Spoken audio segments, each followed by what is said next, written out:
back. So 4.3, transposition.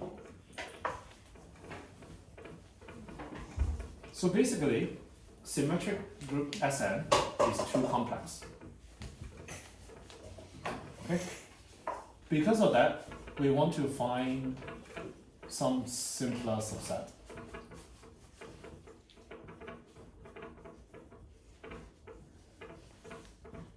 So that we can study it. Which, by the way, is not surprising. You remember in the general linear group, we basically say, wow, let's just talk about this. General linear group 2. We basically say, okay, let's not even talk about GLN because it's group complex. Let's just do 2 by 2 and 3 by 3 because those are the things you can multiply. You can get your hands on doing calculation. That's how you understand. Now, similarly, does anyone remember what M is?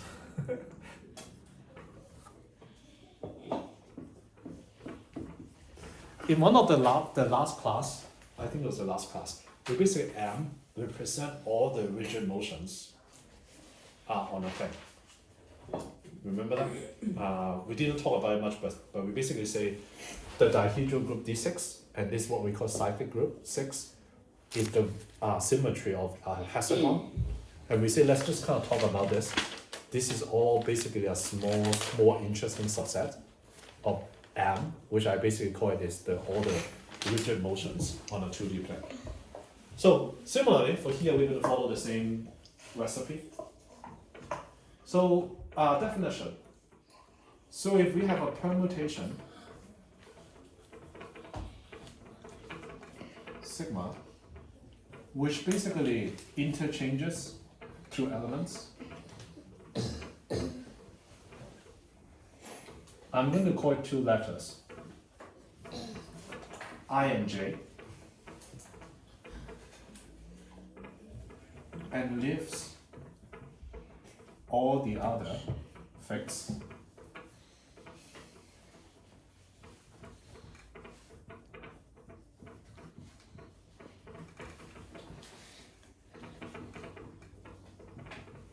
Is called a transposition.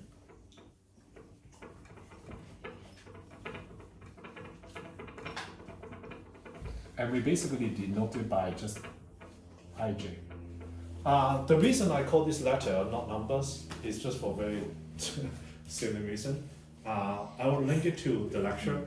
Basically, all of the content is taken from a lecture where this is the theory that they use to talk about cryptography. That how you encrypt or encode messages. Because when you encode and encrypt messages, it's about letters. So that's why all the text I copy from use letters rather than numbers. But it's basically the same. I just copy the content from a cryptography book. Can you just use numbers and stuff? Because I feel like when I see ij, I think of variables. Or not, like variables can be No, numbers. letter, there are 26 is even worse, and it's also limited. Whereas number is kind of Okay, so let's do an example, example 1. So 2, 3, and 1, 2. So can someone just imagine using just plain language? If you have 3 books, 1, 2, 3, you first swap 1 and 2, and then swap 2 and 3, what did you get? 2, 3, 1. 3, 1, 2. So we have 1, 2, 3, and then we swap 2 and 1 first, and then after that we swap 2 and 3. Oh. I thought you meant we switched the second and third position. So then it's basically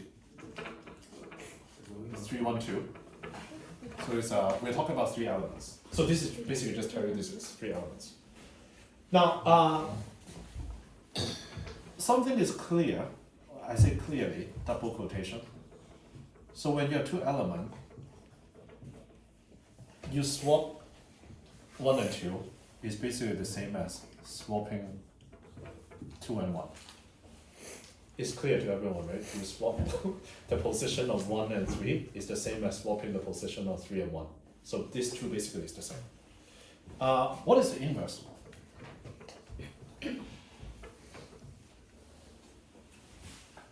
Let's say if I say swap, let's say S5, you have 5 books, you swap the second book and the fourth book, what is the inverse? You do it again. Yeah, you just do it again. So this is okay. Now, second example is this. How to say this word again? Abelian? Abelian? Yeah. Abelian? Or basically commutative. Let's just try it. Okay? So we already know this is equal to. So let's calculate the other one. Rafi, you get one more chance. So what is this?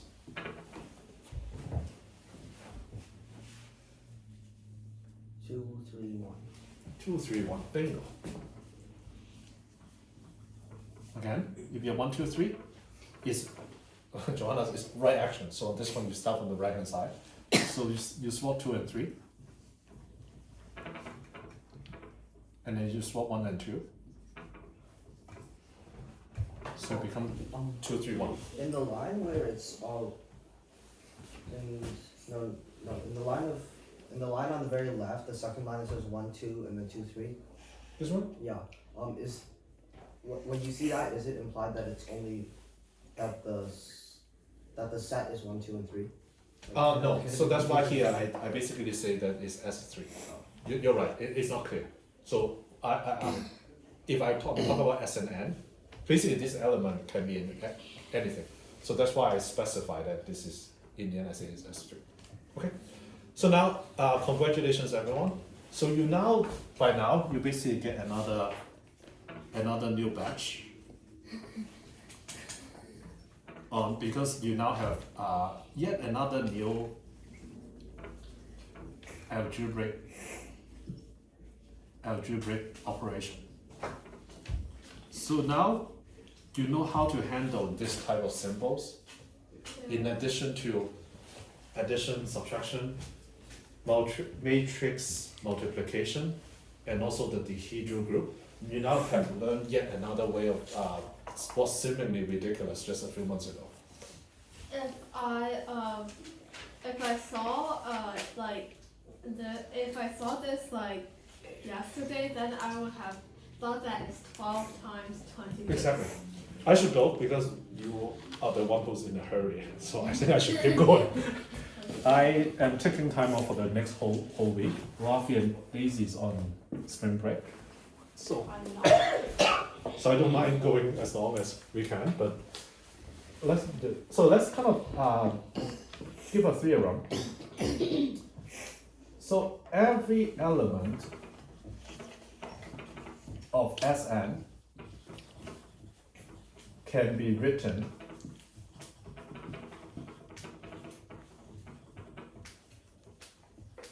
in some, I'm going to put in parentheses, non-unique ways of a product of transpositions.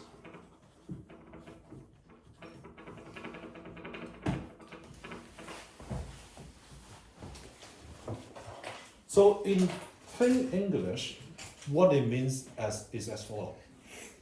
Let's say if I give you the order of n books, okay?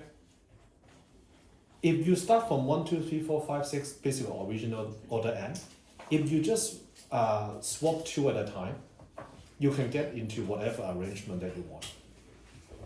Is this intuitive to you all? So again, you have 1 to n, that's let's say a new deck of cards. If somehow the only thing you're allowed to do is to take 2 cards position, swap it, you can get into actually any of the n factorial arrangement that you want. Now, the second one is, which is also an important one, it says it's non-unique, which is also probably not surprising. When you think about it, you have n, you have different ways of doing that operation until you get to the destination. But let's just kind of do it. So let's do an example.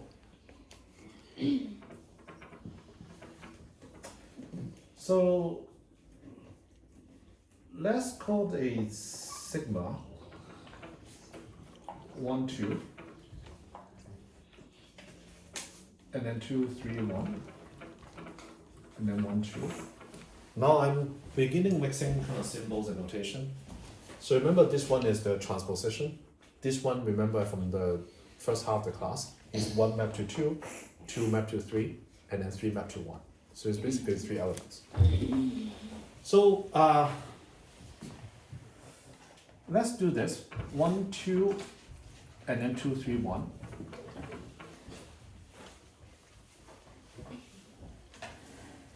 What is this? So you have 2, 3, 1, and then you swap the order of 1 and 2.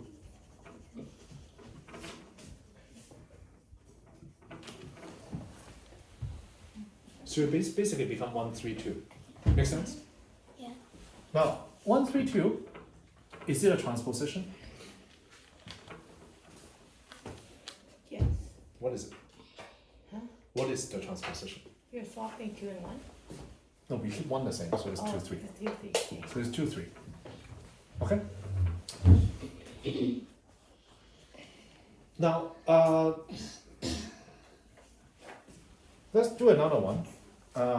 Let's say we were to do 2, 3, 1 first, and then 1, 2.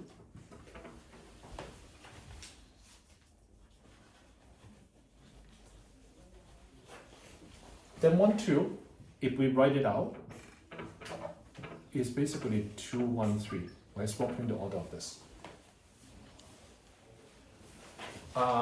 So you have 2, 1, 3, and then 1 map to 2, 2 map to 3, 3 map to 1. So then it becomes 3, 2, 1. So 3, 2, 1 is basically a transposition 1, 3.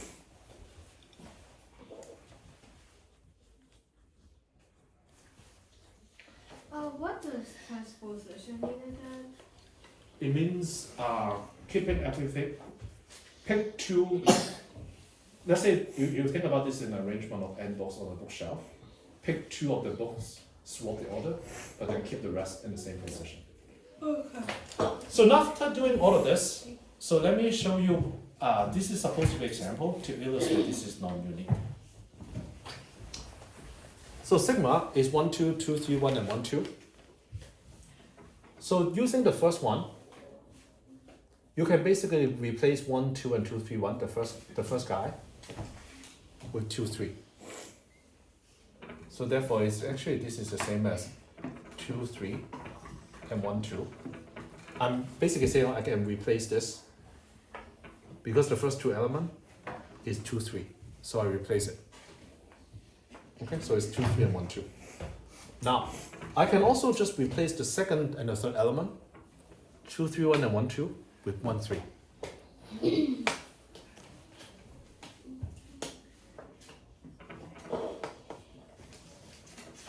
So basically, this is what I'm trying to illustrate is this arrangement can be represented as either this or this, so therefore it's not unique.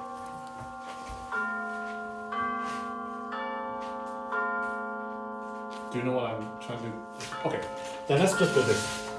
Let's say 1, 2, 3. If I do this one, swap 1, 2, and then I swap 2, 3. So it's 3, 1, 2. Okay. Now let's do this one. We swap 1 and 3, and then we swap 1 and 2. So it's the same. So therefore, this and this are the same element. But this is to illustrate that an element of S3 can be written in 2 different ways of transposition.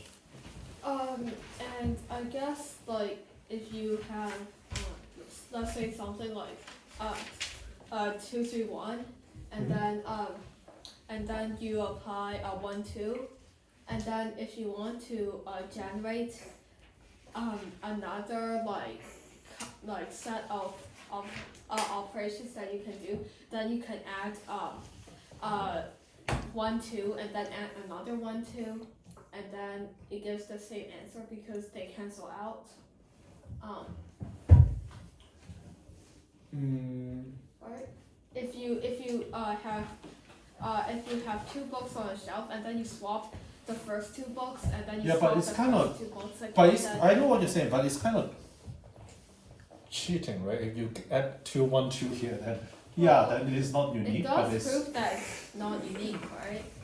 yeah. But in a cheap way. Okay, Johannes, I know you have to go, so I want to finish at least kind of the 4.3. Okay. 4.4, I'll invite you to go to Quantum Quadrant Circle videos. Okay, so let's finish this.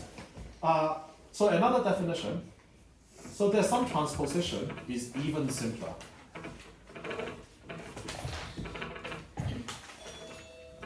I and I plus 1 is called simple transposition.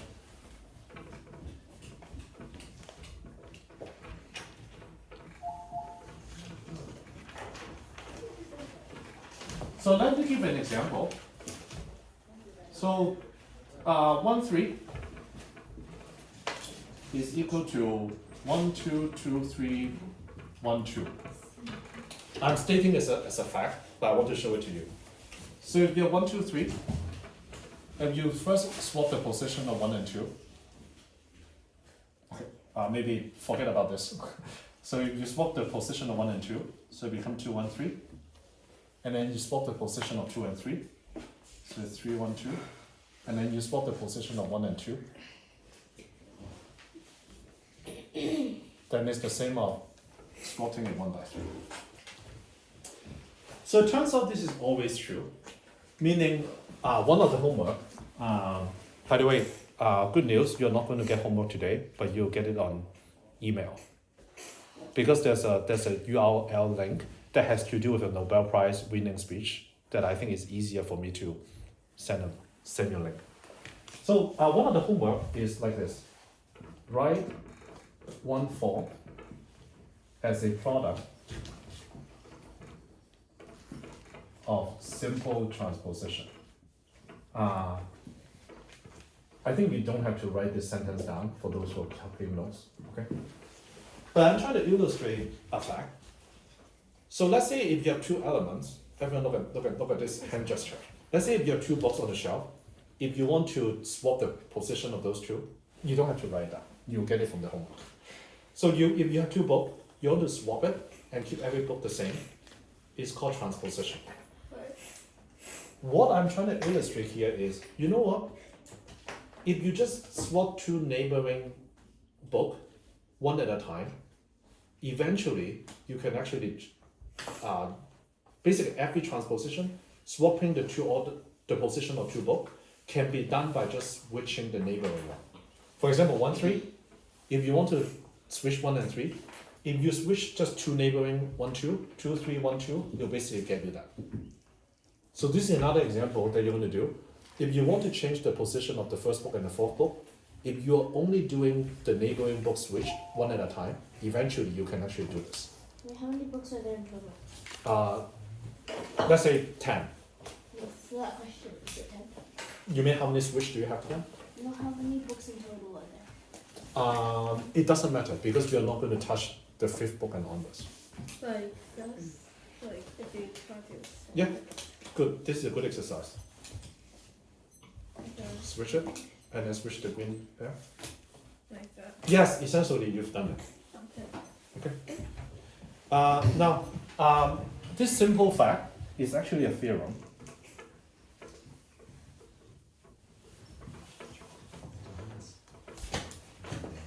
Every element of the symmetrical Sn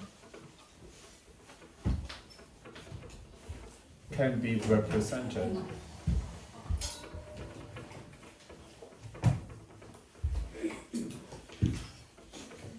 as some, again, non-unique products of simple transpositions.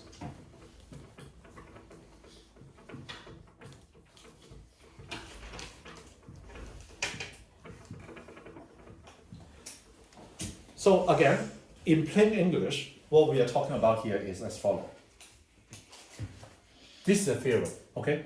But in plain English, what this theorem is,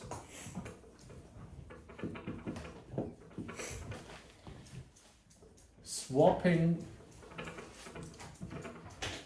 two neighboring element at one time can get you to any of the n factorial permutation.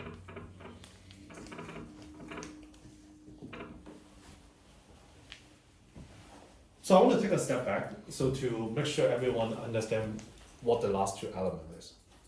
Last two theorem. The first theorem is given any permutation of n books, if you just kind of change the position of two books at a time, you can basically get starting from 1, 2, 3, 4, 5, 6, 7, 8 all the way to the n. If you just kind of swap any two books at a time, then you can get into any of the n factorial permutation that you want. Is that clear? Now, because we also said here that switching two books position can actually be done by switching two neighboring book one at a time. If you want to switch two books position, you can actually accomplish that by just kind of switching two neighboring book.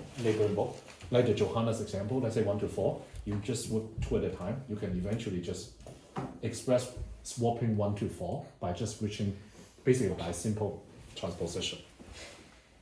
Combining the two facts basically means if you just switch two neighboring books at a time, it can actually also get you to any of the permutation you want. Can I get a show of hand? Do you understand what we're trying to say here? Okay, good. Okay, last section. Actually, this section is shorter than I expected. Probably another 5 to 10 minutes. I was pretty impressed or happy that it is actually a lot of you know what this is trying to say. Okay. As always, once you've done a lot of this homework, then you know what this means. Okay.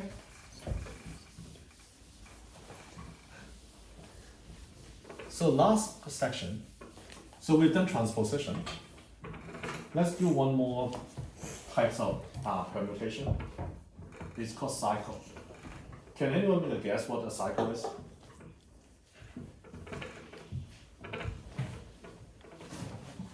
William. Something that if you go on and on, it will just keep repeating. Yes, that's exactly what it is. So an element sigma is called a k cycle. K is a number. If sigma keeps n minus k objects fixed and only rotate the other k elements. So we're going to denote it by this. And I'll do an example to illustrate this. Sigma square I, basically applying sigma twice, and then applying sigma k minus 1 I. So once I do an example, this confusing notation will be clear. Example 1. 2, 3, 4, 1 is a cycle. Because what it does is you have 1, 2, 3, 4, and then 1 will go to 2, and then 2 will go to 3, and then 3 will go to 4, and then 4 will go to 1.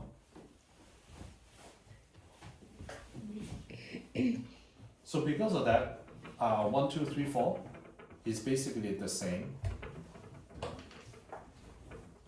as 2, 3, 4, 1 or 3, 4, 1, 2. Again, you don't have to overthink about this statement.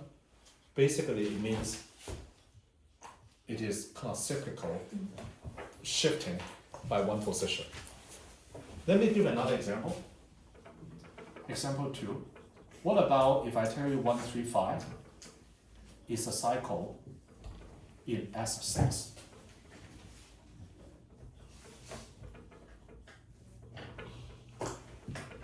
So whenever the number not mentioned here, meaning it's keeping its position. So 2, 4, and 6 is not moved. What is 1 map to? If I say this is a cycle. 1 maps to 3, And then where is 3 map to? 5, Where's 5 map to? 1.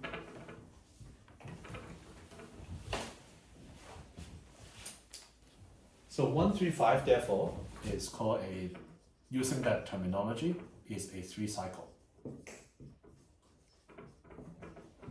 Now, I want everyone to know that transposition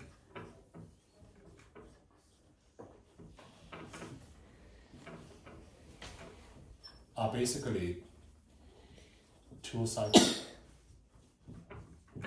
Because it just kind of rotate 2. This cycle concept is, instead of swapping just 2, you have 3 people, let's say think about those situation, they're just kind of shifting one. Okay, we are close. At most 5 minutes, and then we'll be done. Okay. Let's do another example.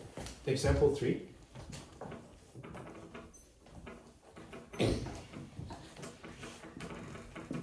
One, 3, 2, and 1, 2.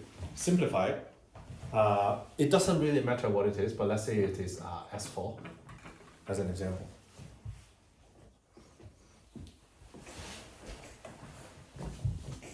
So Rafi, can you help me? 1, 2, what is it map to? 1, 2. Oh, 2, 1. 2, 1, 3, 4. 1, 2, 3. Olivia, what does it map to?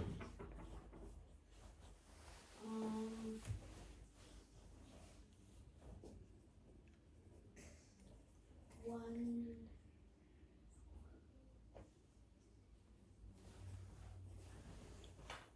So where is 1 map to?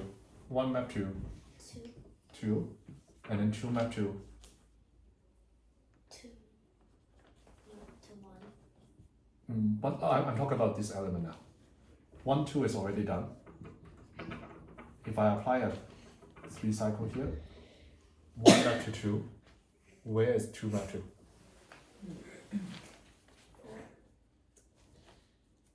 3. Because 1, 2, 3 is 1, 2, 3. What it means is basically this 3 going cycle. Oh, it's just those 3. Yeah. So 1, 2, 3 is therefore 1 is to 2, 2 is equal to 3, 3 is back to 1. So therefore 1, 2, 3, 1, 2 is equal to 3, 2, 1, 4. Does it make sense?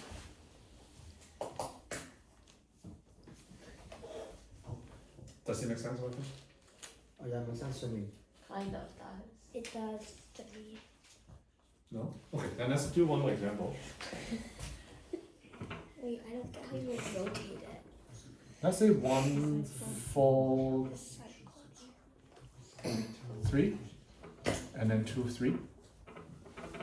In let's say S5. So we have 1, 2, 3, 4, 5. 5 element because it's an element of S5. If we just apply 2, 3, Daisy, do you know what it is? If we just swap 2, 3, what is it? 1, 3, 2, 4, 5. 1, 3, 2, 4, 5. Okay. Now we have a cycle, which is 1, 4, 3. Using this new notation I just invented on the fly. So what it means is 1, 4, 3. 1 will go to 4, 4 will go to 3, 3 will go to 1. Oh, okay. Then what is it? If I apply this, 4. 1. if it doesn't if it's not in this diagram, that means it's untouched. 2. 3. 3. My daughter's voice changed. So it's basically this. So therefore this one, 1, 4, 3, and then 2, 3 is basically 4, 1, 2, 3, 5. Does it make sense now? Yeah. Okay. Well, Well, if you wanted to do that rotation, if you wanted to do that K cycle twice, could you over the 1, 4, 3 in the initial one, could you just put square? Oh. Would that make it happen twice? it will make it happen twice. Okay. Yeah, so you could basically do, if you're asking notation, then I think you can use that. Well, actually not, you can, but let's not mess up this again. If instead of 1, 4, 3, instead of parentheses, you had 1, 4, 3, 5, would that make it a 4 cycle? Yeah. Oh, okay. So you now learn, as I said, yet another ridiculous operation that you can do algebra. So this kind of last 4 classes, essentially I'm trying to show to you, apart from addition, subtraction, multiplication, and division, there's actually a lot of other algebra that you can do, which with some explanation, it actually makes some kind of sense. So we are close.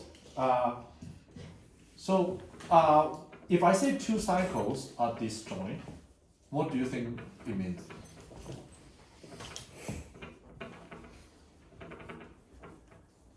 So Isaac, what do you think? If I say 2 cycles are disjoint, what do you think they mean?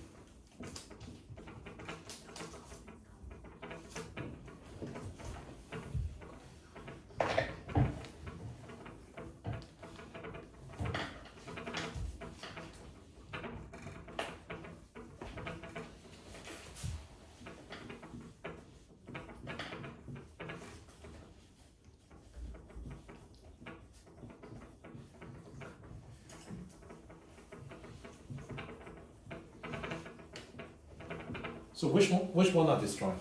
Are these 2 disjoint? Yes. Yes. Are these 2 disjoint? No. Yeah, so that's the definition of disjoint. Okay, so it should be really intuitive. Now, another one is disjoint cycles are commutative.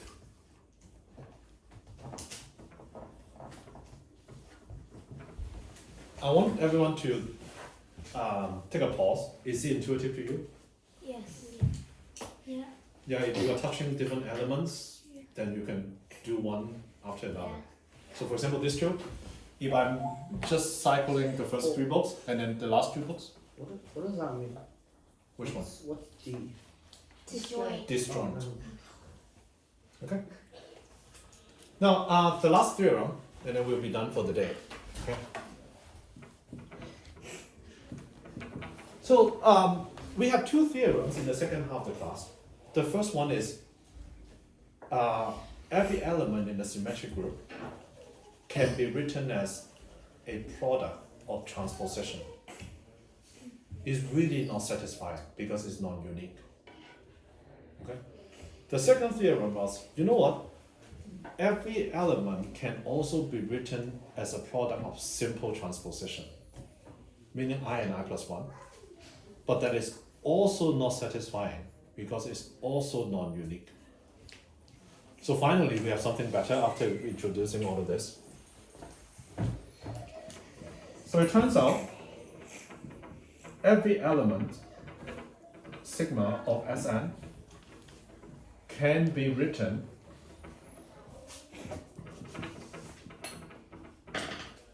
as a product of disjoint cycles greater than 1, and the cycles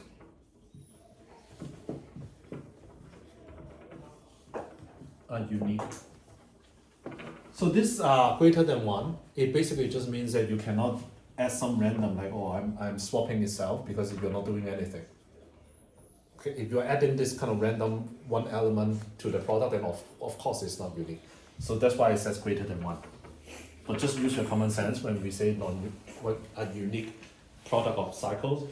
You cannot just add a single element and say, oh, I do nothing. I can do nothing once, I can do nothing twice, I can do nothing 3 times. Okay. So give an example. 2, 3, 1, 5, 4. Can someone tell me what it is if I want to write it as a product of disjoint cycles? What would that be?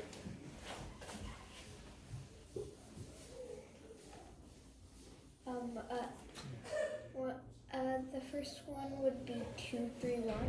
Mm-hmm. The second one would be 5, 4. Mm-hmm. Yep.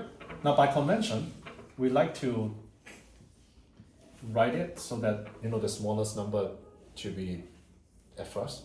Okay. So therefore, I would basically say 4, 5.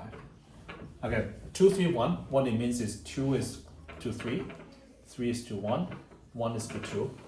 Okay, that's what 2, 3, 1 means, right? So when you look at this diagram, I thought, okay, 1, 2, 3 looks like it would be nicer. So that's the end of the class. I will send you all souvenir homework on emails.